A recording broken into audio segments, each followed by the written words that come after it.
Alléluia. Nous avons adoré le Seigneur ce matin. Que le Seigneur vous bénisse. Tous ceux qui ont contribué à ce que cette adoration atteigne ce niveau. Le Seigneur veut être adoré. Lorsque tu adores le Seigneur, il te rend ministère. Tu n'adores pas pour lui seul. Lorsque tu l'adores, c'est toi qui profites. Lorsque nous venons dans la présence du Seigneur, c'est vraiment sa présence que nous recherchons.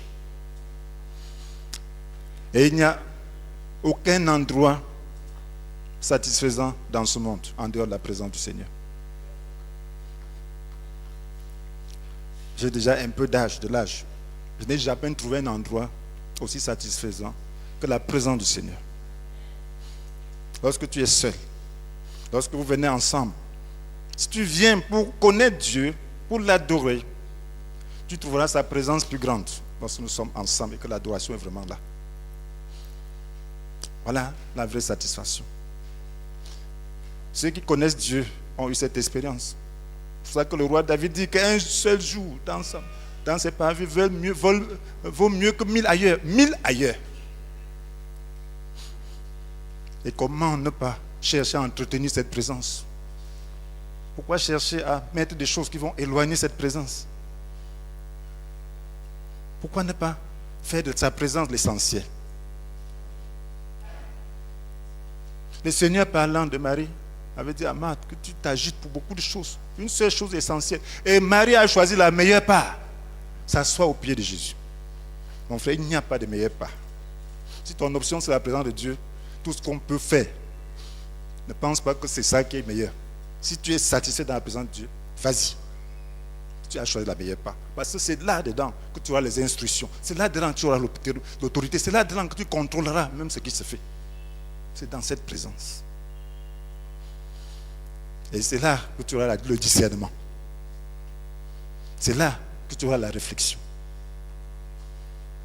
Parce qu'on s'agite, on tend à être séduit. Parce qu'on se retrouve dans la sphère de l'automatisme et de l'émotion. On n'est pas concentré. Même les psychologues disent qu'il y a deux systèmes pour pouvoir poser un acte. Il y a le système de l'automatisme et de l'émotion. C'est là que beaucoup se trouvent. Et c'est là qu'il y a beaucoup d'erreurs. Il y a aussi le système de la réflexion. C'est là qu'on analyse et il y a peu d'erreurs lorsqu'on réfléchit. Donc lorsque nous venons dans la maison de Dieu, mettons nos émotions de côté, cherchons à réfléchir, cherchons à recevoir, à connaître, à comprendre. Lorsqu'on adore, comprend les pensées de Dieu, entre dans les pensées de la parole, de la chanson. Analyse, laisse le Saint-Esprit t'instruire. Ne t'emporte pas seulement dans l'émotion. Et lorsque tu écoutes la parole, que tu sois concentré pour analyser, c'est là que tu auras quelque chose d'éternel, quelque chose qui va te bâtir. Si c'est juste l'émotion, ça va finir. Après, qu'est-ce qu'on a dit? Tu ne sais même pas ce qu'on a dit. L'émotion, c'est pour l'instant. Mais la réflexion, c'est pour toujours. Frères et sœurs, ce matin, le Seigneur va me donner la grâce pour être un instrument efficace entre ses mains, pour vous parler d'un sujet qui m'a tenu à cœur avant la convention. Je voulais même parler de ça. Un laps de temps qu'il y avait ne permettait pas que je commence. Parce que c'est un sujet qui va s'étendre sur quelques semaines. J'ai choisi de commencer cela aujourd'hui. C'est un sujet qui est essentiel. Il y a 10 ans, j'avais parlé de ça à la radio Mode Nouvelle. J'avais même des CD de ça. Mais quand je voulais parler, Dieu m'a dit de parler de ça. Je n'ai même pas trouvé le brouillon. J'avais utilisé même pas un CD. Donc il fallait réanalyser, recommencer. Et c'est comme ça que le Seigneur fait souvent. Nous parlons de la loi et la grâce. Je trouve cela classique et fondamental. Ce n'est pas quelque chose que nous ne connaissons pas. Mais il faut rassembler. Cela va permettre d'avoir un discernement. Beaucoup de gens se trompent aujourd'hui parce qu'ils n'ont pas cette compréhension ne discerne pas entre la loi et la grâce. Et vous ne trouverez pas beaucoup de livres qui vont faire ces analyses. Très rare. Donc ce n'est pas le fruit simplement c'est le fruit de beaucoup de prédications et d'analyses personnelles.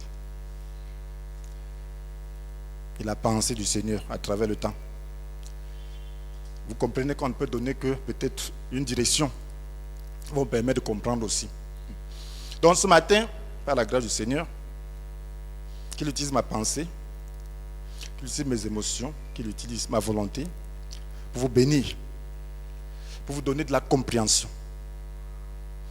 Quelque chose qui sera une base lorsque vous allez aborder l'étude de la Bible. Quelque chose qui sera une base lorsque vous allez écouter les messages. Quelque chose qui va être une base pour discerner entre la loi et la grâce. Vous voyez, frères et sœurs, les théologiens, certains théologiens, ont divisé les périodes de l'histoire de l'humanité en 7. Ils appellent ça dispensation. Ça veut dire, lorsqu'on lit la Bible, la Genèse à l'Apocalypse, on a des connaissances, on a le plan de Dieu pour l'humanité sur la terre. Donc il y a des périodes de l'histoire. Et on voit que Dieu traite avec l'homme selon certaines périodes de l'histoire. On a délimité cela. Et c'est ainsi que depuis la création de l'homme, c'est-à-dire d'Adam et Ève, jusqu'à la désobéissance, jusqu'à leur désobéissance, on appelle cela la période de l'innocence, la dispensation de l'innocence. Pourquoi? Parce qu'ils étaient innocents, ils ne connaissaient pas le bien ou le mal. Ils étaient comme des enfants, ils devaient se faire guider par Dieu, obéir seulement à sa volonté. Ils ne devaient pas manger simplement du fruit du choix entre le bien et le mal. C'est le seul commandement que Dieu leur avait donné. Le reste, il devait dépendre de Dieu, de son Esprit Saint. Donc le mal, ils ne connaissaient pas. Ils étaient innocents. Un petit enfant est innocent parce qu'il ne connaît pas le bien, il ne connaît pas le mal. Voilà, on parle de l'innocence. Donc Dieu traitait avec eux selon leur régime. Et après maintenant la désobéissance, jusqu'au déluge, on parle de la conscience. La conscience. Parce que lorsque l'homme a péché, il a été conscient qu'il y a le bien et le mal. Il s'est vu nu. Le mal, il connaissait le mal, mais il ne savait pas comment y remédier. Et son sens du mal même, lorsque nous le verrons, a été tordu. Mais on parle de la conscience. L'homme devait maintenant agir selon sa conscience. Tu agis bien, tu as une bonne conscience. Tu agis mal, tu as une mauvaise conscience. Maintenant, à partir du déluge, jusqu'à Abraham, la paix d'Abraham, on parle du gouvernement humain. Dans Genèse chapitre 9, je crois, verset 5 ou 6, la Bible a instruit, Dieu a instruit Noé après le déluge. Vous allez vous rendre compte qu'avant cela, Caïn a péché, mais Dieu n'a pas permis qu'un homme puisse verser son sang. Amen. Dieu n'a pas permis que ce soit l'homme qui règle le problème de l'homme. Mais après le déluge, Dieu a dit maintenant que si l'on versait le sang de l'homme, c'est par l'homme. Par l'homme, le sang de ce meurtrier devait être versé. Ça, c'est le gouvernement humain. Ça veut dire que c'est l'homme qui règle le compte. Il fallait établir la justice. L'homme devait maintenant régler le compte. Plus précisément, c'est pour ceux qui veulent avoir le passage, c'est Genèse chapitre 9, verset 5. Quant à votre sang, à vous, celui qui est votre vie, j'en demanderai compte. À quiconque le répandra, que ce soit un animal ou un homme. Je demanderai compte à chaque homme de la vie de son semblable. Au verset 6, c'est pourquoi si quelqu'un répand le sang d'un homme, son sang à lui doit être répandu par l'homme. Voilà le gouvernement humain. Maintenant, jusqu'à la promesse, jusqu'à l'appel d'Abraham, dans Genèse chapitre 12, on parle donc du gouvernement humain. À partir donc de l'appel d'Abraham, jusqu'à la loi, c'est-à-dire jusqu'à ce que Dieu donne la loi à son peuple d'Israël, on parle de la promesse. Parce que Dieu appelle Abraham. Il lui dit, va-t'en, quitte ton pays, ta famille et la maison de ton père pour te rendre dans le pays que je t'indiquerai. Je ferai de toi l'ancêtre d'une grande nation. Je te bénirai et tu deviendras une source de bénédiction pour d'autres. Je bénirai ceux qui te béniront, je maudirai ceux qui t'outrageront. Tous les peuples de la terre seront bénis à travers toi. Tous les peuples. Voilà la promesse. Il appelle un homme et dit, quitte. Je te donne un pays, tu deviens une source de bénédiction. Tu seras l'ancêtre d'une grande nation. C'est une promesse. Et maintenant, jusqu'à la loi maintenant, jusqu'à ce que le peuple d'Israël devienne constitué un peuple et contracte une alliance avec Dieu à Sinaï, dans Exode 19.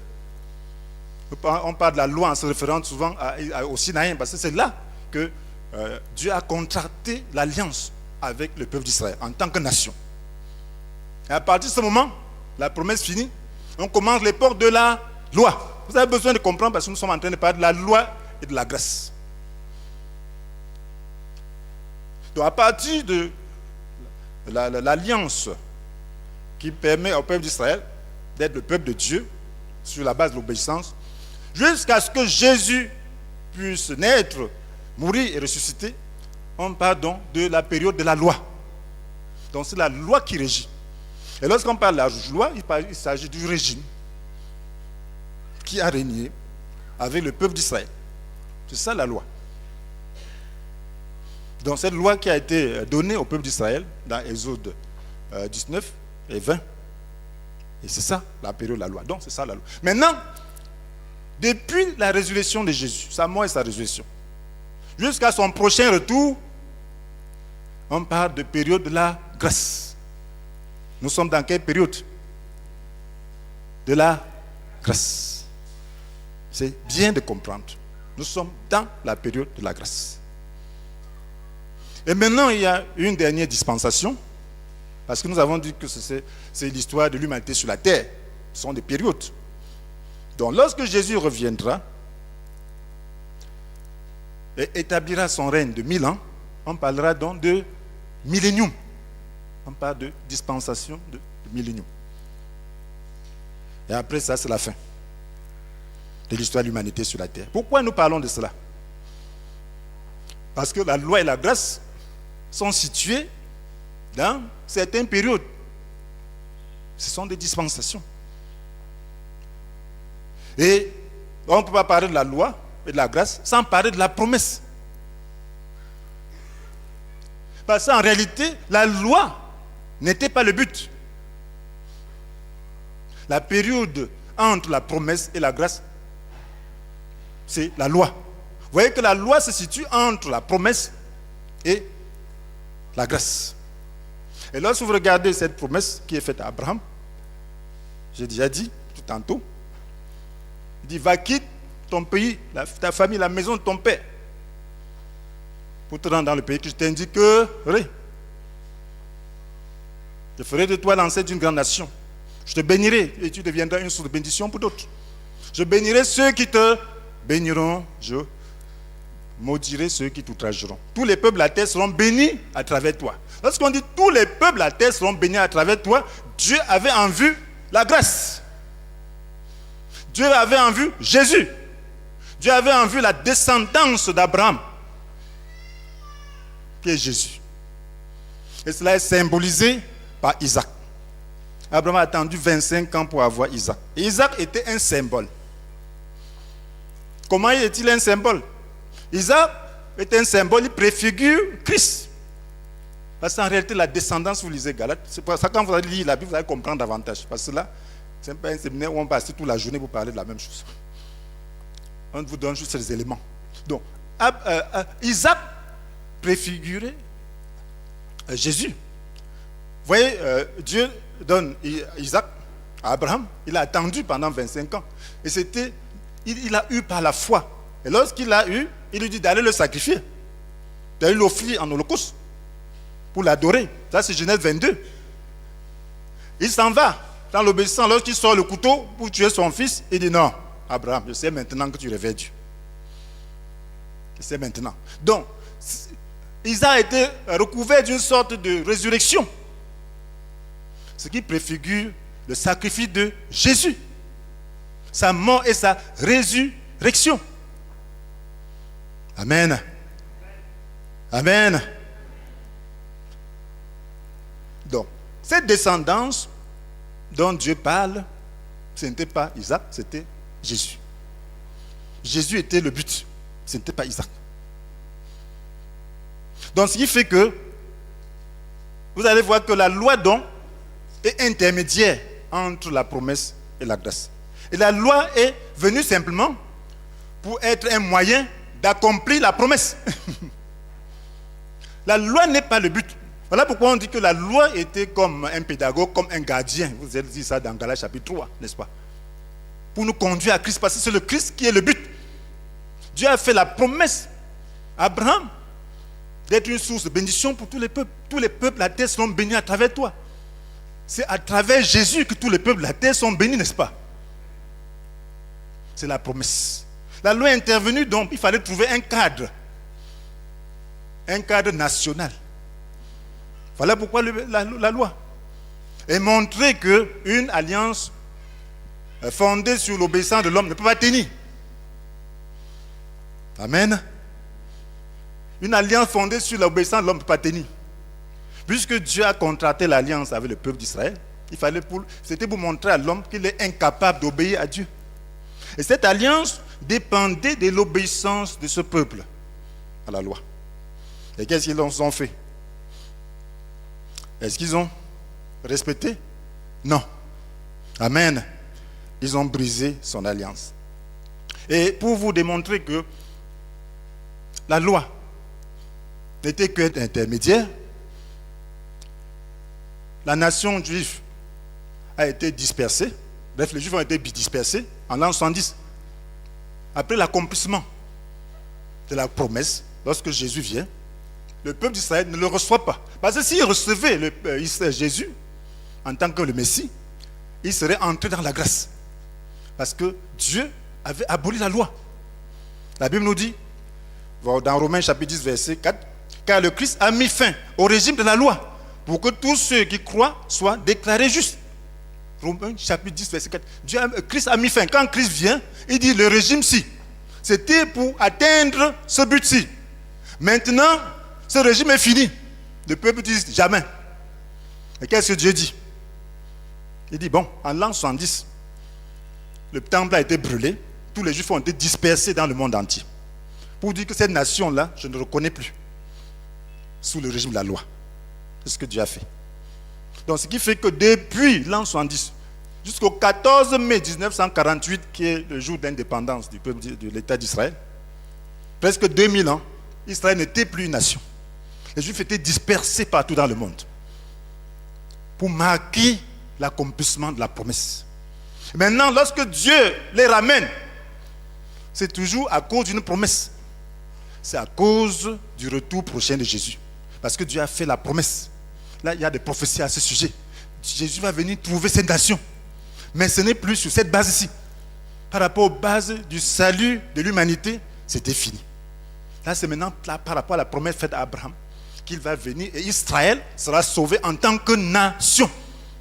Voilà pourquoi il l'a restauré. Donc, lorsque vous voyez Israël reprendre, être réhabilité en tant que nation, cela veut dire que la fin est proche. Bientôt, Jésus va poser ses pieds sur le mont des Oliviers. Quand vous voyez le problème au Moyen-Orient, où c'est comme si les bombes atomiques vont surgir de tous les côtés. Quand vous voyez ces problèmes palestiniens, ces problèmes syriens, avec Israël, avec la Russie, tout ça, c'est l'accomplissement des prophéties. À un moment donné, toutes les nations vont se lever contre Israël. Jusqu'à ce que Israël ne pourra plus. Ils vont maintenant se tourner vers leur Messie. Quand ils vont crier, Jésus va poser ses pieds sur le mont Sion. Mais avant cela, l'église sera déjà enlevée. Alléluia. Ce sera 7 ans après. Là, c'est une parenthèse. Amen. C'est pour que vous compreniez ce qui se passe. La Bible est vraie. Donc l'époque de la loi est finie. Dieu l'a marqué en dispersant son peuple pour que tous entrent dans la grâce. Et il y a des juifs qui sont des chrétiens en tant qu'individus. Plusieurs croient. Mais en tant que nation, ils n'ont pas encore reconnu Jésus comme leur Messie. Et ils ne le reconnaîtront que lorsque Jésus viendra. Pendant qu'ils seront dans la détresse, il viendra les délivrer physiquement de l'armée, des armées qui les auront environnés pour les détruire. Frères et sœurs, lorsqu'on parle donc de la loi ou de la grâce, il faut comprendre de quoi il est question. La grâce ne bannit pas la loi fondamentale, c'est ça qu'il faut comprendre. Lorsqu'on parle de la grâce, il ne s'agit pas de bannir la loi fondamentale, c'est-à-dire les commandements de vie. Parce que Jésus dit dans Matthieu chapitre 5, verset 17, que ne croyez pas que je sois venu pour abolir ce qui est écrit dans la loi ou les prophètes. Non, je ne suis pas venu pour abolir, mais pour accomplir. Ne pensez pas que la grâce veut dire qu'on n'accomplit pas le commandement de Dieu. Au contraire, la grâce veut dire qu'on accomplit le commandement de Dieu dans la perfection. Avec les moyens de Dieu. Alors la différence fondamentale entre les deux régimes, c'est que la loi est donnée à un peuple terrestre, ayant une espérance terrestre. Donc la loi était intermédiaire, a été donnée à la nation d'Israël, un peuple terrestre, les descendants terrestres d'Abraham, d'Isaac et de Jacob. La loi, elle a été donnée. Et ils n'avaient qu'une espérance terrestre. Vous ne verrez pas parler de la vie éternelle dans la loi. On parle de la vie physique. Tu mets ceci en pratique, tu auras la vie sauve parce que la loi te menace. Si tu désobéis, on te tue. Donc pour avoir la vie, obéis. Il y a même la malédiction, Dieu maudit le sol. Pour être béni, obéis. Sinon, un peuple agricole, Dieu refuse ses pluies. Tu vas faire comment? Il envoie les dévoreurs, les sauterelles, les criquets, ils dévorent tout. Tu n'auras rien à manger. Donc obéis. C'est ça la loi. Peuple terrestre. Mais la grâce s'adresse à un peuple terrestre et spirituel.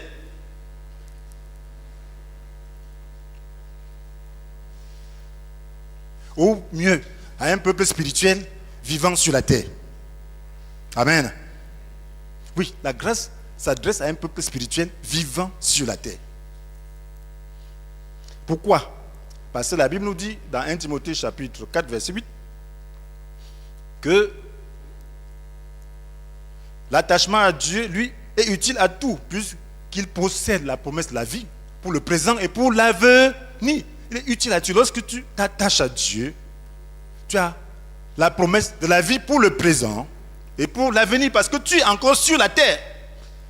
Tu dois vivre. Qui n'aimerait pas être en bonne santé? Qui n'aimerait pas manger et se rassasier? Qui n'aimerait pas se vêtir? Dieu connaît ça. Voilà la promesse. Maintenant, la vie éternelle aussi. Donc la vie éternelle commence dès à présent. La promesse de la vie, c'est présentement, c'est terrestre et céleste. Mais le céleste prime sur le terrestre. Il dit, fais du règne de Dieu et de ce qui est juste à ses yeux. Faites du règne de Dieu ce qui est juste à ses yeux. Votre préoccupation première et toutes les autres choses vous seront données en plus. Matthieu 6, verset 31 à 33, je crois. Oui, faites du règne de Dieu et de ce qui est juste à ses yeux votre préoccupation première. Donc, c'est le céleste qui prime sur le terrestre. Donc, un enfant de Dieu spirituel ne s'attache pas au terrestre. Si le terrestre lui manquait, il s'attacherait au céleste. Et il a tout. Amen. Nous allons expliquer ces différences fondamentales tout au long de notre message. Et les semaines à venir, nous allons parler plus pratiquement et plus profondément de la différence entre la loi et la grâce. Maintenant, nous posons les jalons. Les objectifs de ce message, c'est de poser les jalons. Et vous donner la capacité de pouvoir discerner, lorsque vous approchez la Bible dans votre étude, discerner l'approche loi et l'approche grâce. Parce qu'il y a des gens qui lisent la Bible avec l'approche loi. Ils veulent trouver des lois et obéir. Non. L'approche grâce, tu veux avoir la vie et pour être en mesure d'obéir à la loi. Amen. C'est pour ça que dit le commandement, tout le monde peut réciter le commandement. Mais pourquoi nous suivons les messages? Parce qu'on a besoin d'avoir la vie. On a besoin que cette parole agisse. On a besoin que le Saint-Esprit nous délivre. On a besoin que le Saint-Esprit nous remplisse pour que nous soyons en mesure d'accomplir la volonté de Dieu. Parce que nous sommes incapables. Dieu a prouvé à travers son peuple qu'il était incapable d'accomplir sa volonté. Voilà le premier point. La loi est fondée sur l'obéissance de l'homme, alors que la grâce est fondée sur sa foi en Christ. La loi est fondée sur l'obéissance de l'homme, alors que la grâce est fondée sur sa foi en Christ. C'est très important. Voilà les deux approches. Après avoir fait sortir le peuple d'Israël d'Égypte, Dieu fit alliance avec eux au niveau du mont Sinaï. Ça, c'est Exode 19. Vous allez lire Exode 19. Voilà où se trouve l'alliance, où l'alliance de la loi a été contractée. Lorsque Dieu a fait sortir son peuple d'Égypte, au mont Sinaï, il leur a fait une proposition. Et c'est ça qui fait de l'alliance loi. C'est là, à partir de là qu'on parle du régime de la loi. Alors, qu'est-ce qu'il a dit à son peuple? Nous lisons seulement le verset 5 et 6. Là, c'est Exode 19. Il dit, maintenant, si vous m'obéissez et si vous restez fidèles à mon alliance, vous serez pour moi un peuple précieux parmi tous les peuples, bien que toute la terre m'appartienne. Mais vous serez pour moi un royaume de prêtres, une nation sainte. Telles sont les paroles que tu transmettras aux Israélites. C'est ce que Moïse demande aux Israélites de dire. Une proposition. Maintenant, si vous m'obéissez et si vous restez fidèles à mon alliance, obéir et être fidèle à l'alliance de Dieu. Voilà la base de la loi, l'alliance de la loi. Obéir. Alors, dans Exode 20, Dieu a donné donc les commandements auxquels il devait obéir. Et lorsque vous lisez Deutéronome, d'Exode, Lévitique, Nombre, Deutéronome, on parle donc du livre de la loi. Donc tout ce qui est prescrit là, c'est ce qui devait régir le peuple d'Israël. Mais il y a la loi fondamentale qu'on appelle 10 commandements et les applications. Vous allez voir ça dans le Pentateuque, ces livres-là, les 4 livres-là. Donc maintenant, Dieu dit, s'ils obéissent, et s'ils sont fidèles à son alliance, donc, il deviendra son peuple. Mais s'ils désobéissent, il ne les reconnaîtra plus. Donc cette alliance est basée sur l'obéissance du peuple.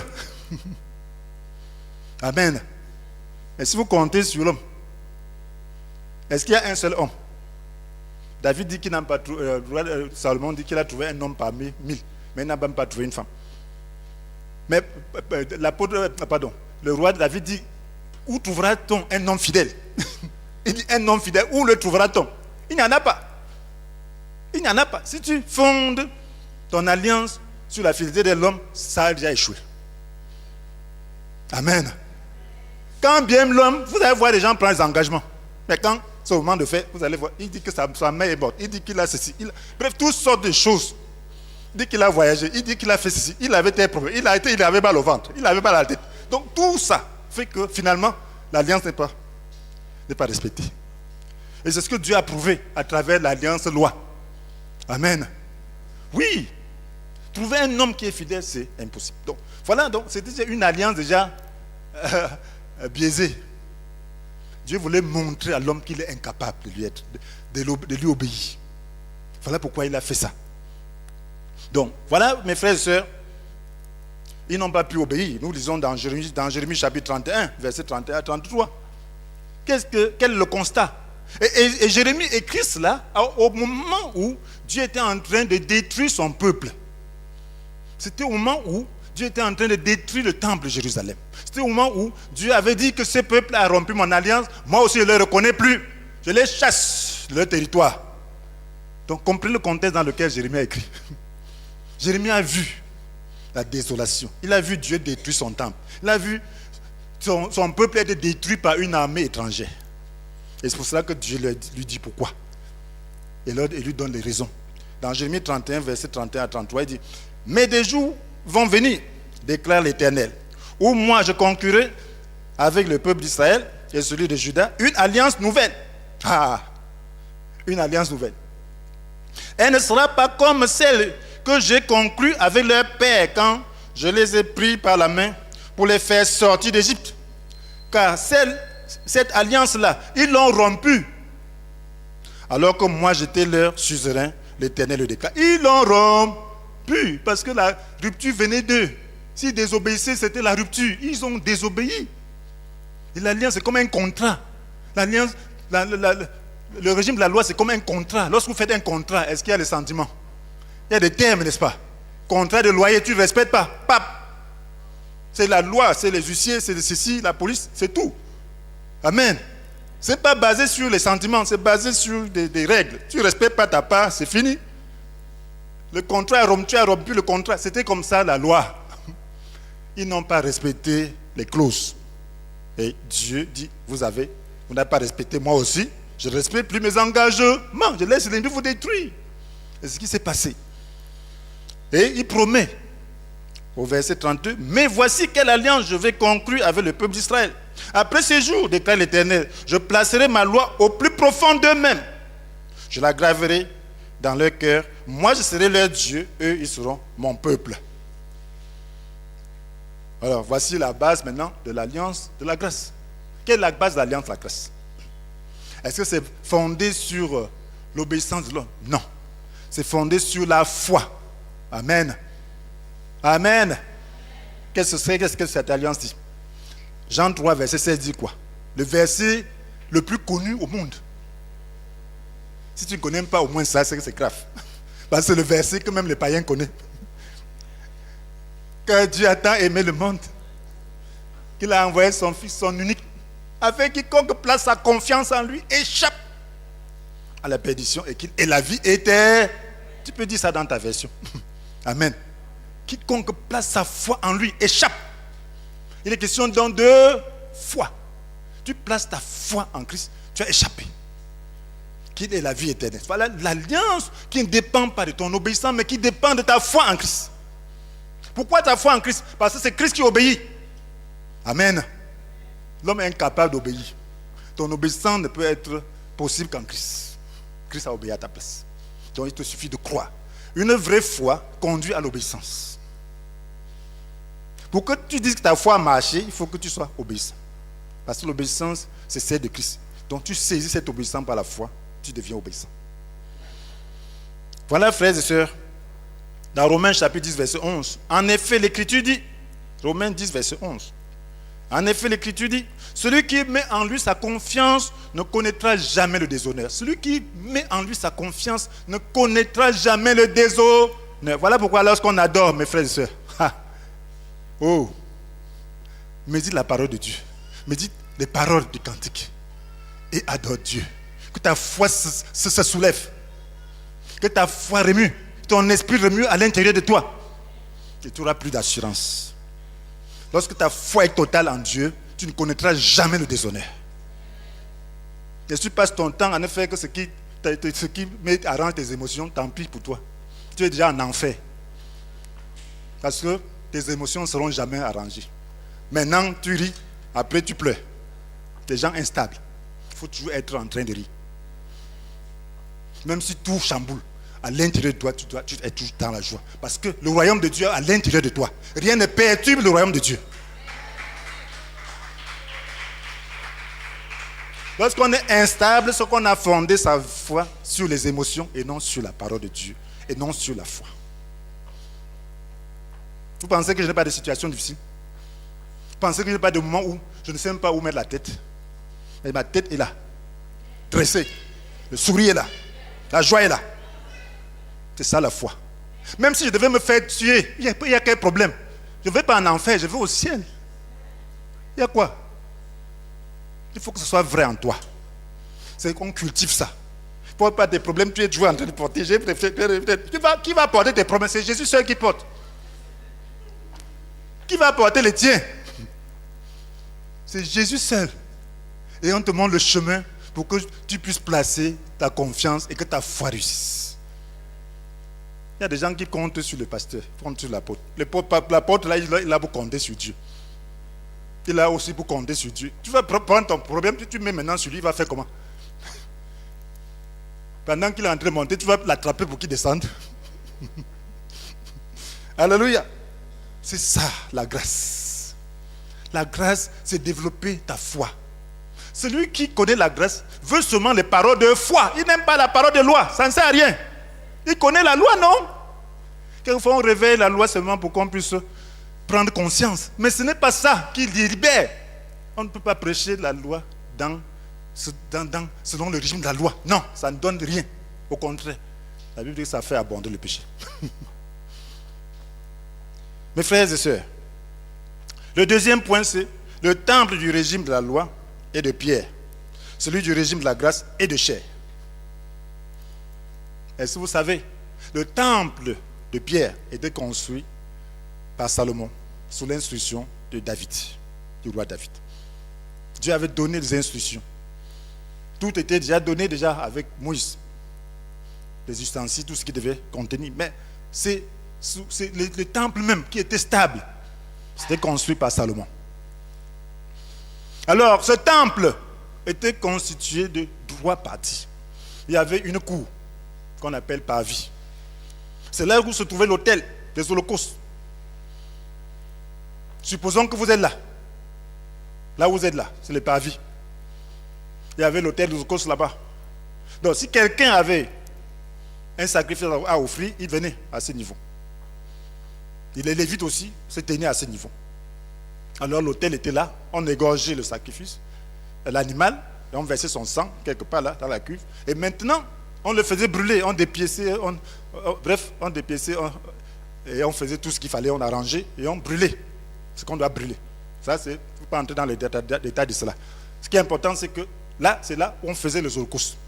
Maintenant, il y avait une cuve pour faire des ablutions, pour se laver. Et ici, là, la partie ici, c'est comme le lieu saint. Il y avait donc une porte là.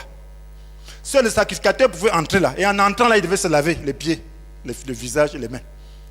Amen. Il devait entrer là chaque jour. Un sacrificateur devait y entrer chaque jour.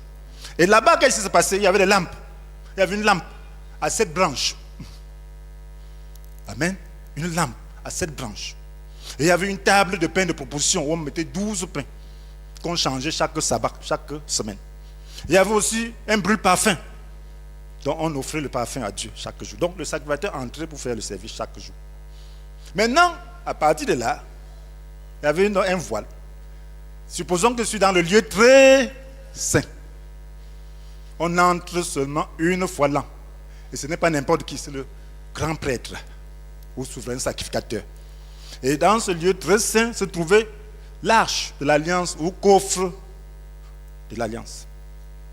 Et ce coffre contenait une urne qui contenait la manne, le bâton d'Aaron.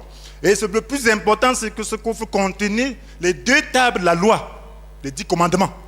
Tables en pierre. Amen. Parce que Dieu avait écrit les 10 commandements de son propre doigt sur 2 tables en pierre. Ça se trouvait dans le coffre d'alliance. Amen. Il y avait des chérubins qui étendaient leurs ailes pour protéger ce coffre. Donc le grand prêtre y est entré pour faire, avec le sang de taureau, de bouc, pour faire l'expiation. Il devait aussi mettre le parfum encensé pour recouvrir le lieu de la gloire de Dieu, pour ne pas mourir. Donc voilà comment était le temple. Donc le temple était quelque chose de physique, c'était en pierre. Maintenant, quand Jésus vient, qu'est-ce qu'il dit? Lisez dans Jean chapitre 2, versets 19 et 21. Jésus s'adressant aux Juifs. Il dit, démolissez ce temple. Et en 3 jours, je le relèverai. Il parle de quoi? Le temple a été là. Parce qu'après la destruction dont nous avons parlé avec Jérémie, il y avait reconstruction. Nous avons souvent parlé de la reconstruction. Donc Jésus est venu avec le 2e temple. Le premier temple avait déjà été détruit. Jésus est venu trouver le 2e temple. Voilà dans Jean 2, versets 19 et 21. Il dit, démolissez ce temple. En 3 jours, je le relèverai. Mais en parlant du temple, Jésus faisait allusion à son propre corps. C'est Jésus qui dit que désormais, c'est le corps là, qui est le temple. Ce que vous avez construit là, c'était pour la loi. Dieu était présent dans le lieu très saint, en esprit. Mais maintenant, Jésus dit, avec la grâce, Dieu est présent dans l'être humain. Amen. Dieu était en lui. Il dit que le Père était en lui. Le Saint-Esprit était en lui. Et il nous donne, maintenant, il nous dit que le temple, ce n'est plus une maison faite de pierre. Le temple, c'est toi et moi. Le Saint-Esprit réside en toi. Et la loi de Dieu est inscrite dans ton cœur. Ce n'est plus posé sur des tables de pierre dans le coffre. C'est maintenant en toi. Ça doit être en toi, parce que tu es le temple de Dieu. Dans le lieu très saint, parce que même le corps humain a 3 parties. Bref, je dis l'être humain a 3 parties. Il y a le corps, qui est une sorte de parvis. Amen. On peut avoir un contact avec l'extérieur, avec le corps. Il y a l'âme. Amen. L'intelligence, l'émotion, la volonté. Il y a maintenant l'esprit. Et c'est là que l'esprit de Dieu se trouve. C'est là que sa loi doit être. Et c'est la raison pour laquelle, mes frères et sœurs, le Seigneur avait dit, et lisons d'abord dans 1 Corinthiens 6, versets 15 et 19, il dit, ignorez-vous que vos corps sont les membres du Christ? Amen. Ça c'est le verset 15, 1 Corinthiens 6, verset 15. Ignorez-vous que vos corps sont les membres du Christ? Vais-je donc arracher les membres du Christ pour en faire ceux d'une prostituée? Sûrement pas. Au verset 19. Ou bien encore, ignorez-vous que votre corps est le temple même du Saint-Esprit qui vous a été donné par Dieu et qui maintenant demeure en vous? Vous ne vous appartenez donc pas à vous-même. Alléluia. Voilà. Nous allons reprendre cette pensée tout de suite. La pensée que je viens de dire, la loi est dans nos cœurs. Maintenant, nous prenons la loi conduit à une relation légale, ça c'est le 3e point. La loi conduit à une relation légale et la grâce à une relation d'amour. Je l'ai dit tantôt, n'est-ce pas? La loi c'est une relation légale, c'est un contrat. Amen. Si tu obéis aux clauses, j'obéis. Mais si tu n'obéis pas, c'est l'huissier, c'est la police. Ça c'est une relation légale. La loi n'a pas de pitié. La loi frappe sans miséricorde. Mais la grâce, c'est une alliance d'amour. Comment? La loi a été écrite sur des tables de pierre et déposée dans le coffre de l'alliance, comme je viens de le dire. Et maintenant, la loi de Dieu est inscrite dans nos cœurs. Et nous lisons ça dans Jérémie chapitre 31, versets 33 et 34. Alors, lorsqu'on parle du cœur, il s'agit de quoi? Pour que tu mettes quelque chose dans ton cœur, il faut que ce soit une valeur. Maintenant, la loi est devenue une valeur pour les chrétiens, pour les hommes. Une valeur, c'est quoi? Une valeur, c'est ça à quoi tu tiens, ce qui fait ta vie. C'est pourquoi tu peux mourir. Avant, la loi, le peuple d'Israël obéissait à la loi comme quelque chose de très compliqué. Ça, c'est pour Dieu. On essaye d'obéir parce que c'est le contrat. C'est difficile, c'est dur. Mais ce n'était pas dans leur cœur. Maintenant, Dieu fait que tu fasses partie de la loi. Il fait la promesse. Mais la loi maintenant ne n'est plus comme un simple contrat. La loi maintenant fait partie de toi-même. Voilà pourquoi la Bible dit que le Christ en nous. Lorsqu'on parle de la loi là, il s'agit de la parole de Dieu en général. Hein? Et Jésus c'est qui? C'est la parole, n'est-ce pas? Amen. La philosophie biblique c'est comme ça. Hein? Lorsque tu reçois Jésus là, tu reçois sa parole. Alléluia. Et sa parole parle, il y a un fondement. Il y a ce qu'on appelle une base pour sa parole. Il y a ce qu'on appelle parole de vie. Jésus, c'est la vie. Et si tu veux recevoir Jésus, tu dois accepter de faire des paroles fondamentales tes valeurs. Amen. Tu dois faire de ça tes valeurs. La loi fondamentale, 10 commandements doivent être tes valeurs. Ces 10 commandements étaient placés dans le coffre. C'était les valeurs de Dieu. C'était le testament, c'était comme le contrat. Lorsque quelqu'un venait, alors est-ce qu'il a respecté le commandement? Il fallait verser le sang. Non, ils n'ont pas respecté. On verse le sang pour recouvrir. Donc maintenant, cette loi-là est en toi. Ce sont tes valeurs qui marquent ta conscience. Ça veut dire que tu dois adhérer volontairement comment. Et lorsque ça devient tes valeurs, ça veut dire que tu marches maintenant selon ta conscience. La foi repose sur des valeurs. Et ces valeurs-là, lorsque tu les as, alors cela marque ta conscience. Lorsque tu veux désobéir, ta conscience t'instruit que non, tu es en train de mal faire. Ce sont ces valeurs-là qui instruisent ta conscience. Et ta conscience, donc, instruit donc aussi ta pensée. Et tes actes, donc, sont réformés. C'est un peu ça. Voilà comment ça fonctionne. Donc maintenant, la loi de Dieu, ce n'est pas quelque chose. Paul dit qu'il prend plaisir à la loi de Dieu dans son homme intérieur. Ça veut dire qu'il a accepté ça comme valeur.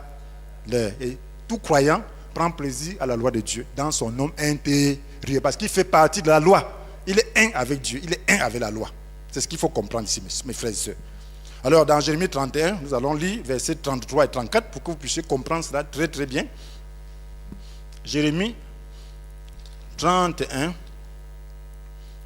Alors, c'était par rapport à la nouvelle alliance. Le Seigneur promet à son peuple, pendant qu'il était en train de juger la nation d'Israël à cause de l'infidélité, il dit, au verset 33, nous avons lu déjà le verset 31 et autres, au verset 33, mais voici quelle alliance je vais conclure avec le peuple d'Israël. Il s'agit de nous maintenant, hein. Tout le monde est inclus maintenant, la nouvelle alliance. Après ces jours, déclare l'Éternel, après ces jours, c'est quoi? Amen. Dans les portes là, le régime de la loi. Amen. Après le régime de la loi, il y a une alliance. Je placerai ma loi au plus profond d'eux-mêmes. Je la graverai dans leur cœur. Moi, je serai leur Dieu. Eux, ils seront mon peuple. Ils n'auront plus besoin de s'enseigner l'un l'autre en répétant chacun à son compagnon ou son frère. Il faut que tu connaisses l'Éternel, car tous me connaîtront, des plus petits jusqu'aux plus grands. L'Éternel le déclare. Car je pardonnerai leurs fautes, je ne tiendrai plus compte de leurs péchés. On n'enseignera plus, personne n'enseignera plus l'autre en disant connais l'Éternel, car tous me connaîtront, des plus petits jusqu'aux plus grands. Donc si tu as vraiment cru, mon frère, même si on voulait t'induire en péché, tu allais refuser. Ce n'est pas quelqu'un qui peut te dire que voilà le péché. Tu découvres, une fois que tu découvres, ça fait une valeur. On est là pour s'exhorter. Celui qui n'a pas cru, que tu fasses comment? Tu peux changer un cœur de pierre en cœur de chair, si la personne ne veut pas. Le bord de chemin, la semence entre les oiseaux picorent. Il faut que ce chair change. Vous avez vu ça en convention, non? Amen. Le cœur de ronce, si tu mets la main là, ça va te piquer. Le cœur doublé. On a 2 mètres. On aime le monde, on aime Dieu. Tu vas finir par aimer un. Alors, que tu fasses comment avec un tel cœur, ça ne peut pas donner. Ça ne pourra pas porter du fruit à maturité. Il faut seulement changer. Il faut seulement que les ronces soient brûlées. Il faut seulement que l'amour de Dieu s'enflamme. Parce que tout le temps que le Dieu veut faire quelque chose, le diable va te tenir. Maintenant, mon frère, nous sommes à la fin des temps. Chacun fait son choix. Soit tu donnes ton cœur pour être enlevé, soit tu ne donnes pas ton cœur. C'est un choix. Et là, on est là pour s'exhorter, ceux qui donnent leur cœur. Pour s'exhorter, pour aller ensemble, pour que le feu brûle ensemble et que le jour là, on puisse être dans la gloire ensemble. Je ne suis pas là pour vous donner un commandement nouveau.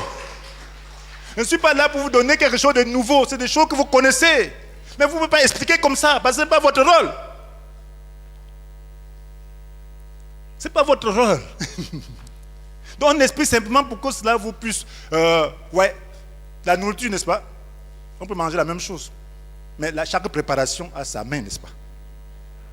Il y a des ingrédients. Il y a le pain, il y a le ceci, cela. C'est ça la parole de Dieu. C'est la parole de Dieu. Donc mes frères, nous prions, nous expliquons pour que chacun prenne compte. On ne dit pas le cœur de pierre n'est pas condamné. Le cœur de pierre, le Seigneur a dit, il a promis qu'il allait changer le cœur de pierre en cœur de chair. Mais sois honnête avec toi-même et détermine quelle est la nature de ton cœur. Si tu es dédoublé, si tu as des ronces, de tantôt tu piques les gens, pour rien. On s'approche de toi, tu piques, on est surpris. C'est parce que tu t'attaches à quelque chose. Si tu t'attaches au monde, tu vas piquer. Le renoncement seul. Amen. Quel est ce zèle? On est content. Mais on ne peut pas compter sur toi. Lorsqu'on veut compter sur toi, tu as disparu. Ça, c'est le cœur de pierre. Il y a peu de terre. Ça veut dire que ça t'intéresse, mais tu n'as pas de racines. Tu as autre chose. Ça n'entre pas au fond. Le diable vient toujours bloquer. Ça bloque. Quel est ce cœur? Ce beau cœur qui est constant devant les défis. Il dit, même si je dois mourir, je meurs. J'ai fait mon choix. Je ne peux pas. Christ ne m'a rien fait de mal. Je ne peux pas le renier. Même s'il fallait mourir, je ne suis pas mort. Je ne suis pas immortel. Je suis un immortel. Et lui qui est en moi est plus grand que celui qui est dans le monde. Celui qui est dans le monde est petit. Ce n'est pas celui qui est dans le monde qui peut faire quelque chose. Seule sa volonté prime pour moi. C'est de ça qu'il est question. Donc, pendant qu'on ne soit pas de la loi, il y a des gens qui viennent dans la foi, ils s'embrassent comme si c'était la loi. Ils obéissent à quelques commandements. Que Dieu bénit moi. Il va te bénir. Il n'y a pas de problème. Mais ton cœur est où? Tu es soucieux. Tu ne dors pas. Tu as des jalousies. Tu as la haine. Tout ça, c'est un cœur. Ça, c'est pas le royaume de Dieu, mon frère. Le royaume de Dieu, c'est un cœur de paix. De savoir où on va. Quatrième point, la loi est observée par les efforts personnels sous le régime de la loi. Quatrième point. La loi est observée par les efforts personnels sous le régime de la loi. Et elle est pratiquée par la foi sous le régime de la grâce. Donc la loi de Dieu fondamentale est observée par les efforts personnels sous le régime de la loi. On dit, si tu mets ces choses en pratique, tu ne vivras pas elle. Ne mets pas. Commets adultère, on t'attend, on te tue. Crains ta vie. C'est ça la loi, non? Fournir, on t'attrape. Il y a la loi par rapport à ça. Vol, on t'attrape. C'est ça la loi. C'était ça la loi. On fait des efforts pour ne pas être victime. Mais la grâce, c'est quoi? Elle est pratiquée par la foi. Voilà ce que Dieu fait comme promesse dans Ézéchiel 36, versets 25 à 27. Vous connaissez ce passage, je l'ai déjà cité plusieurs fois. Maintenant, vous l'allez mettre dans un cadre plus précis. Ézéchiel 36, versets 25 à 27. Il dit, je vous purifierai, je verserai sur vous une eau pure afin que vous deveniez purs. Je verserai sur vous. C'est Dieu qui promet. Amen. Une eau pure. C'est Dieu qui purifie. Il décide de purifier l'homme afin que vous deveniez purs. Vous purifierez de tous vos souhaits, de tous vos idoles. Tout amour mondain, c'est Dieu qui purifie. Tu ne peux pas t'en sortir, mon frère. Ce n'est pas possible. Lorsqu'on parle de choses concernant la loi dans la nouvelle alliance, c'est pour prendre conscience et que la volonté puisse aspirer vers Dieu pour qu'il transforme. Ce n'est pas pour que l'homme de lui-même fasse quelque chose. Il ne peut rien. Il faut qu'il compte sur celui qui peut le faire. Dieu promet. Je vous purifierai de tous vos souhaits, tous vos idoles. Je vous donnerai un cœur nouveau et je mettrai en vous un esprit nouveau. Je ôterai de votre être, votre cœur dur comme la pierre, je vous donnerai un cœur de chair. Je mettrai mon propre esprit en vous, je ferai de vous des gens qui vivent selon mes lois et qui obéissent à mes commandements pour les appliquer. Je mettrai mon propre esprit en vous. Je ferai de vous des gens qui vivent selon mes lois. Je ferai. C'est Dieu qui fait. Donc tu dois avoir la foi pour que Dieu fasse. Lorsque tu ne m'apparviens pas, dis Seigneur, je veux la foi. Et cette foi vient de quoi? De la parole, esprit et vie. Cette foi vient de quoi? De l'œuvre de Jésus à la croix. Cette foi vient de quoi? De ce qu'on entend. Et qui est fondé sur la parole de Jésus. Cette foi vient de quoi? De la déclaration. La parole. Lorsque l'esprit est là, ça crée. On ne vient pas écouter seulement la loi. On vient, Dieu est en train de faire quelque chose dans ta vie. Si ton cœur est ouvert, ça crée, ça circoncise, ça découpe. Ça t'oriente. Ça te libère la chair pour que tu puisses voir la gloire de Dieu. C'est ça, l'alliance de la grâce, mon frère, ma soeur. Ce n'est pas juste dire la connaissance. Mon frère, en matière de connaissance, si c'était la connaissance, je dépasse beaucoup de gens ici, dans ce pays. Je dépasse beaucoup de gens dans ce pays. Mais ce n'est pas la connaissance. Je ne peux pas mettre la connaissance du matin au soir, ça va faire quoi? La connaissance rend orgueilleux. La mousse, il fallait seulement me donner connaissance. Je peux vous donner connaissance du matin au soir tous les jours. Mais il faut donner simplement, il faut donner la parole, esprit et vie. Ce que Dieu lui-même te dit de donner. C'est ça que tu dois donner.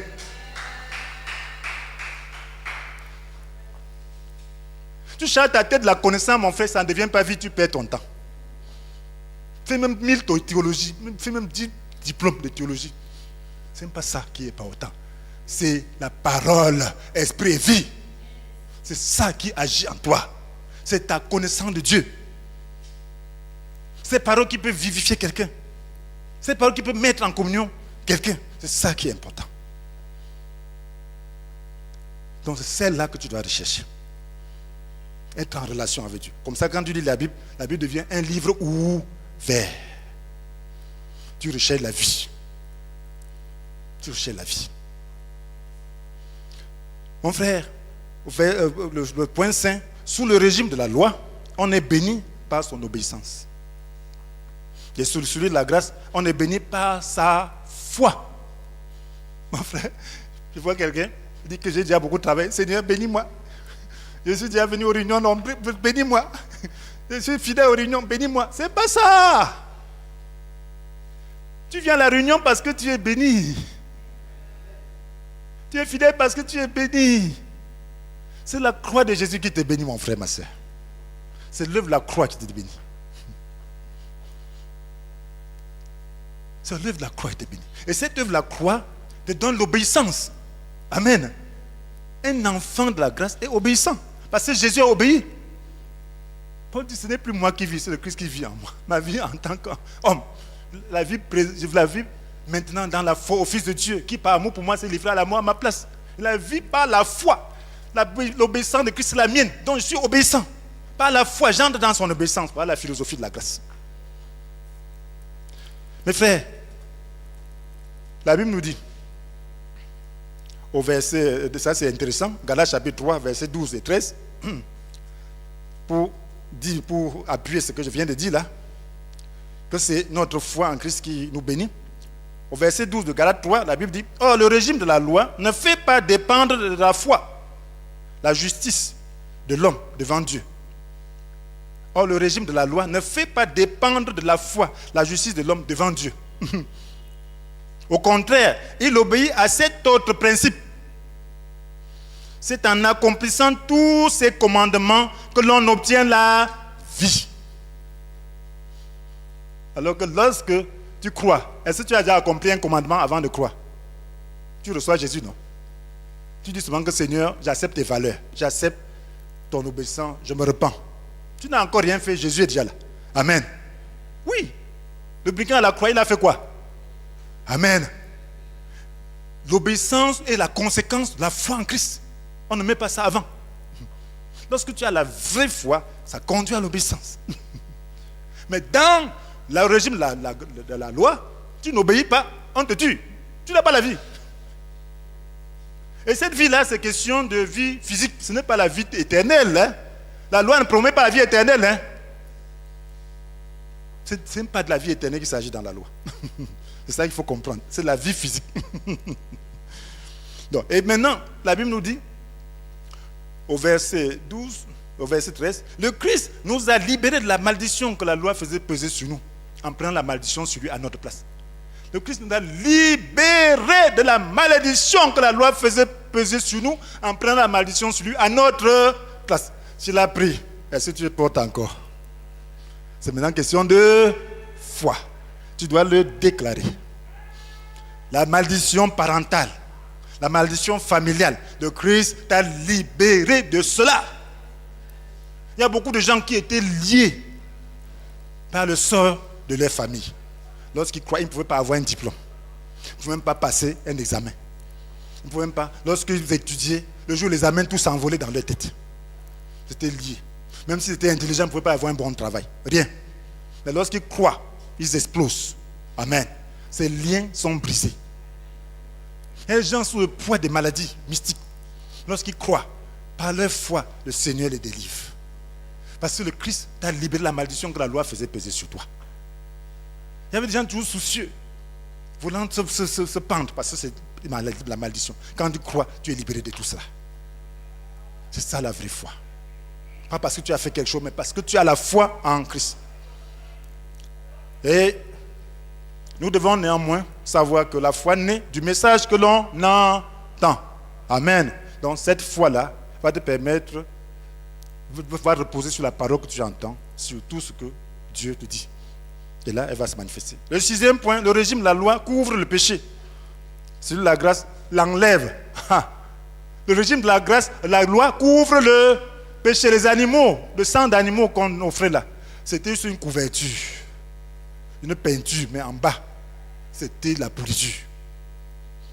Lorsque quelqu'un péchait, il posait un acte qui n'était pas permis sur le plan rituel. Il offrait un animal pour que devant Dieu, il se présente, pour que Dieu ne voit pas ce péché, ce soit couvert. En attendant le jour où ce sera enlevé. Mes frères et sœurs, la Bible nous dit ici, dans Hébreux chapitre 9, verset 13, en effet, le sang des boucs et des taureaux et le sang d'une vache que l'on répand sur des personnes rituellement impures, leur rendent la pureté extérieure. Voilà, il est question de l'ancienne alliance. Il dit maintenant, le Christ s'est offert lui-même à Dieu sous la conduite de l'Esprit éternel, comme une victime sans défaut, à bien plus forte raison. Son sang purifiera-t-il notre conscience des œuvres qui mènent à la mort, afin que nous servions le Dieu vivant. Le sang de Jésus purifie notre conscience des œuvres qui mènent à la mort, afin que nous servions le Dieu vivant. Il purifie au niveau de la conscience, mes frères et sœurs. Alors que le sang de bouc et de taureau et le sang d'une vache qu'on répand sur les personnes rituellement impures leur procure une pureté extérieure. Ne soyez pas distraits. Alléluia. Focalisez vos pensées. Ne soyez même jamais distraits par quelque chose lorsque vous êtes en train de faire les choses de Dieu. Amen. Frères et sœurs, le sang de bouc donnait une pureté extérieure. Mais le sang de Jésus purifie notre conscience des œuvres qui mènent à la mort, afin que nous servions le Dieu vivant. Cela veut dire que lorsque tu crois vraiment, quel que soit ce que tu as fait, si tu as vraiment changé de valeur, si tu as accepté les valeurs de Christ, tu ne seras plus conscient de ce mal-là. Tu ne seras plus conscience de ton péché. Ton péché ne sera plus une barrière parce que Dieu enlève, purifie. Purifie, dit laver. Je répandrai sur vous une eau pure, afin que vous deveniez purs. Je vous purifierai tous vos souillés, tous vos idoles. Donc Dieu purifie pour que cela ne soit plus présent. Celui qui se répand vraiment, quel que soit ce qu'il a fait par le passé, est purifié. Il n'a plus conscience de cela. Il peut en parler, mais avec regret. Mais sa relation avec Dieu est bien, mon frère, ma soeur. Parce qu'il parle comme un homme qui ne connaissait rien. Il parle comme d'un homme qui n'est plus. L'homme là, il n'est plus cela. Parce que celui qui est en Christ est une nouvelle créature. Ce qui est ancien est passé. Ce qui est nouveau est déjà là. Donc, c'est de ça qu'il est question. Voilà, la vraie repentance conduit à la purification de la conscience. Si ta conscience n'est pas purifiée, pose-toi la question de savoir est-ce que tu t'es vraiment repenti. Et c'est une loi, quand c'est Dieu lui-même qui fait ces choses. Si tu viens devant Dieu en voulant encore reprendre, ta conscience ne sera jamais purifiée. Tu commets un péché, tu confesses, avec l'intention de commencer, tu es un pécheur de toutes les façons. Ta conscience ne sera jamais pure. Mais si tu confesses vraiment de tout ton cœur, en regrettant, en ne voulant plus recommencer, ta conscience sera purifiée. C'est un principe de la grâce. Amen. Alléluia. C'est ça que tu vas savoir si tu crois ou pas. Parce que la Bible nous dit dans 1 Jean, chapitre 1, verset 9, si nous reconnaissons nos péchés, les fidèles justes, par conséquent, il nous pardonnera nos péchés et nous purifiera. Amen. De tout le mal que nous avons commis. Amen. Purifié. Donc il pardonne, il purifie. Donc il purifie ta conscience. Donc quand tu viens devant lui avec une reconnaissance réelle, le but d'abandonner, tu es purifié. Mais si tu n'as pas le but d'abandonner, tu ne seras pas purifié. Parce que Dieu est plus grand que ton cœur. Il voit. Amen. Son logiciel est plus grand que le logiciel des hommes. Donc, le 7e et dernier point, la loi ne donne pas accès à Dieu. Mais la grâce nous donne libre accès en sa présence. Observe la loi comme tu veux. Sois le spécialiste de la loi. Mais ce n'est pas ça qui te permet d'avoir accès à Dieu. Fais des efforts, sois le plus grand moraliste. Tu es un pécheur. Tant que tu ne demeures qu'au niveau de la loi. Dis que tu respectes les 10 commandements. Mets tes efforts. Sans Christ, tu es un pécheur. Parce que tu n'as pas accès à Christ. La loi, elle n'est pas prévue pour que tu puisses, à travers son obéissance, avoir accès à Christ. Non. Elle est là pour te montrer ta dépendance de Dieu. Pour te montrer que tu es incapable. Parce que tu penses que tu obéis à la loi, de toi-même, tu es un hypocrite. Celui qui est sincère sait qu'il ne peut pas obéir à la loi. Dieu l'a prouvé. Jésus avait dit à ses contemporains, Moïse vous a donné la loi. Pourtant, personne de vous n'obéit à la loi. Personne. Il était sûr que personne n'obéissait à la loi. Lui seul a pu obéir. Donc, il faut croire en lui. La Bible nous dit dans Hébreux 10, verset 19. Hébreux 10, verset 19. Hébreux 10, verset 19. Qu'est-ce que vous dit? Nous avons la pleine liberté pour entrer dans le lieu très saint grâce au sang du sacrifice de Jésus. Amen. Nous avons la pleine liberté pour entrer dans le lieu très saint grâce au sang du sacrifice de Jésus. Donc, la grâce nous permet d'entrer dans le lieu très saint. Ce que la loi ne permet pas. Le lieu très saint, c'est la présence de Dieu. C'est la communion avec Dieu. Par le sang de Jésus, on peut entrer dans le lieu très saint. Et pour terminer, mes frères, en conclusion, Abraham a fait une alliance éternelle avec Dieu. Genèse 17. Qui passe par une alliance dépendant de l'obéissance pour montrer l'impossibilité d'une telle alliance. L'alliance faite avec Abraham, c'était une alliance basée sur la promesse. C'était fondé sur la foi d'Abraham. Mais il fallait maintenant réaliser cette alliance en passant par la loi. C'est ce que je suis en train de dire ici. Là. Et la loi a montré que l'homme est incapable d'obéir et de garder ses alliances quand lui fait partie. Quand l'alliance dépend de lui. Il ne peut pas. Voilà pourquoi Dieu a fait que l'alliance dépend non de l'homme, mais de la foi, plutôt de la promesse. Et vous allez voir que la venue, l'État d'Israël, la réhabilitation d'Israël en tant que nation est fondée sur la foi d'Abraham et non sur la loi. Amen. C'est une promesse. Jésus viendra retrouver cette nation, pas sur la base de sa fidélité, mais sur la base de la promesse. Nous devons savoir que la grâce est une alliance d'amour. Christ a porté nos péchés sur lui à notre place. Il nous suffit d'avoir foi en lui, d'accepter les valeurs de Dieu et d'en faire les nôtres. Alors son obéissance deviendra la nôtre et nous serons en mesure de vivre de sa vie, une vie de communion et d'obéissance au Père. Jean 14, verset 23. Si quelqu'un même, il a compris ce que j'ai dit. Mon Père aussi l'aimera. Nous viendrons tous deux à lui et nous établirons notre demeure chez lui. Amen. C'est ça, la communion. Veux-tu répondre à son amour? Reconnais-tu que tu es pécheur et incapable d'obéir à la loi de Dieu? Voilà ce que Dieu veut de toi. Tu reconnaisses que tu es incapable. Que tu es pécheur. Tu vas avoir le cœur brisé. Apprécies-tu le fait que Christ ait obéi à ta place? Tu dois apprécier le fait que Christ s'est offert à ta place. Il a obéi à ta place. Cela rend ta propre obéissance possible par la foi en lui. Voilà ce que Dieu demande alors. Que tu reconnaisses que Christ a obéi à ta place et que tu aies foi en lui. En ayant foi en lui, en le recevant, tu crois qu'en le recevant, tu seras obéissant comme lui. Amen.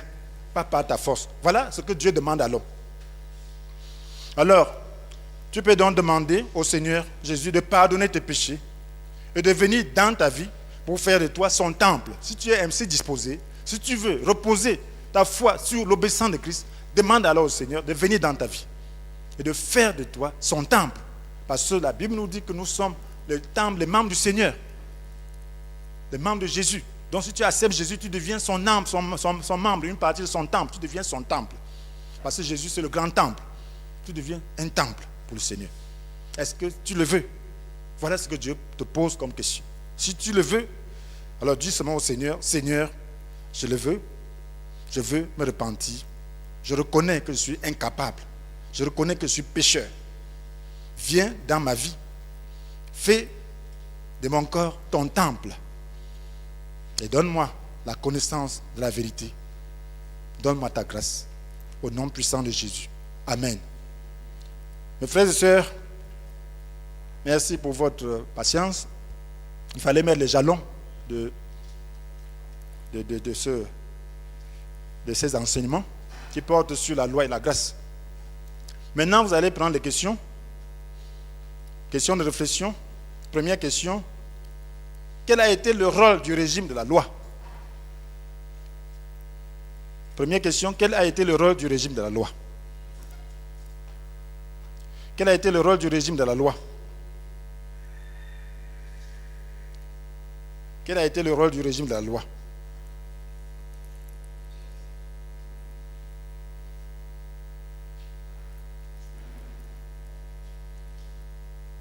Deuxième question. La loi fondamentale est-elle bannie par la grâce? La loi fondamentale est-elle bannie par la grâce?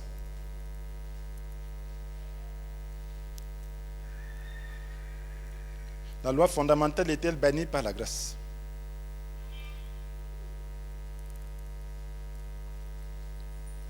La loi fondamentale est-elle bannie par la grâce? Troisième question. Quelle est la nature de l'espérance sous la loi et la grâce? Quelle est la nature de l'espérance sous la loi et la grâce? Ce sont des questions qui demandent vraiment de travailler. C'est cet enseignement. Ne soyez pas paresseux. Si vous voulez mettre un fondement à l'école, on travaille. Les gens ne dorment pas. Si vous voulez vraiment répondre, vous avez besoin de réécouter, de bien regarder.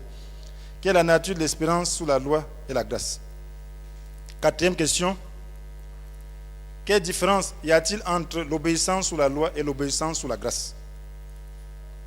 Quelle différence y a-t-il entre l'obéissance sous la loi et l'obéissance sous la grâce? Quelle différence y a-t-il entre l'obéissance sous la loi et l'obéissance sous la grâce? Dernière question, où je reprends la quatrième. Quelle différence y a-t-il entre l'obéissance sous la loi et l'obéissance sous la grâce? Dernière question, et c'est ça qui couvre maintenant tout le message. Donnez 6 points de différence entre le régime de la loi et celui de la grâce. Donnez 6 points de différence entre le régime de la loi et celui de la grâce. Si vous faites tout ça, alors vous aurez la compréhension, le fondement, les jalons du message sur la grâce et la loi. Donnez 6 points de différence entre le régime de la loi et celui de la grâce. Le Seigneur vous bénisse.